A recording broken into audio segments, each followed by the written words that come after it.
Vladimir Vladimirovich, a little about aggression and the world majority.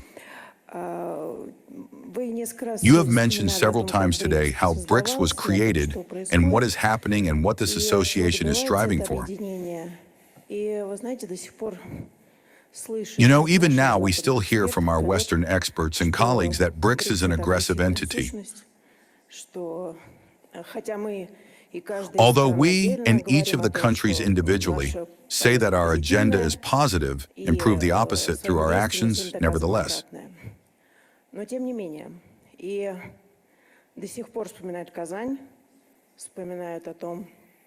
And they still recall Kazan, recalling how our European colleagues themselves found themselves in isolation, while speaking about Russia being in isolation. There are many important initiatives. I especially want to thank you personally for your support. Last year, we launched the BRICS Civil Council. This is indeed a very significant step. So how can we ensure that BRICS does not lose momentum? It has doubled in size with new partners and, let's say, lives up to the trust that the world majority has placed in it so far. Thank you. Well, the question is rhetorical. BRICS is expanding.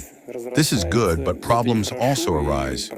You rightly drew attention to this because the more participants there are, the more interests and opinions there are. And it becomes more difficult to agree on a common position, but there is no other way. There is only one path. Coordination, the search for common interests, and joint work in this direction. So far, we have managed to do this in general. BRICS faces many tasks. One of them, as we see it, is not just to create a common platform and common principles of interaction, including and above all in the economy. By the way, as I have already said here in my speech, we are not building our policy against anyone. All BRICS policy is directed at ourselves, at the members of this organization. By the way, we are not conducting any anti-dollar campaigns or anti-dollar policies. Not at all. Well, as for us, we are simply not allowed to settle payments in dollars, that's all. So what are we supposed to do? We settle payments in national currencies. Now, we will do the same as many other countries, including the United States.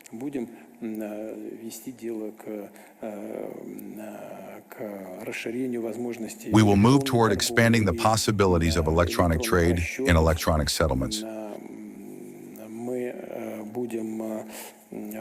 We will also develop, within the framework of BRICS, we are trying to do this now, the idea of a new investment platform, which we are promoting, and in my view, we may achieve success there. Because if we, as I have just said, use modern technologies, including in the settlement system, we can create an absolutely unique system that will operate with minimal risks and practically in the absence of inflation. It will only be necessary to carefully think through the projects that will be mutually beneficial for all participants in this process. But above all, for those where these projects will be implemented. We want to do this primarily in the rapidly growing markets of Africa and South Asia, which will undoubtedly continue to grow rapidly. They are growing fast even now, and the pace will only increase. As of today, if we take the global GDP, BRICS accounts for 40% of the world's GDP.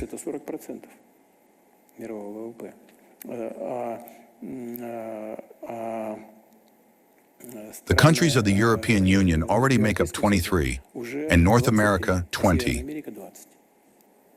And this trend is accelerating. Look at the share of the G7 countries 10 or 15 years ago and now. And the trend continues. And what do we want? We want to become part of this development trend and work together including with the main BRIC countries, in these markets and in Africa, which also has a very great future ahead. Just look at the countries there, each with nearly 100 million people or more. They are very rich. The same is happening in South Asia and Southeast Asia. These are enormous prospects for humanity's development,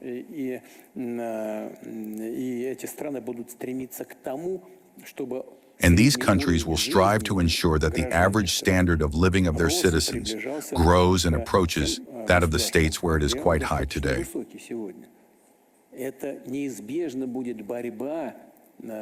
There will inevitably be a struggle to achieve this result, and we want to be part of this joint, positive work.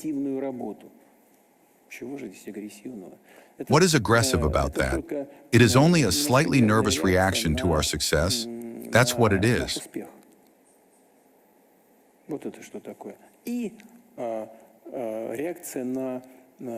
And a reaction to the further growth of competition in world affairs and in the global economy.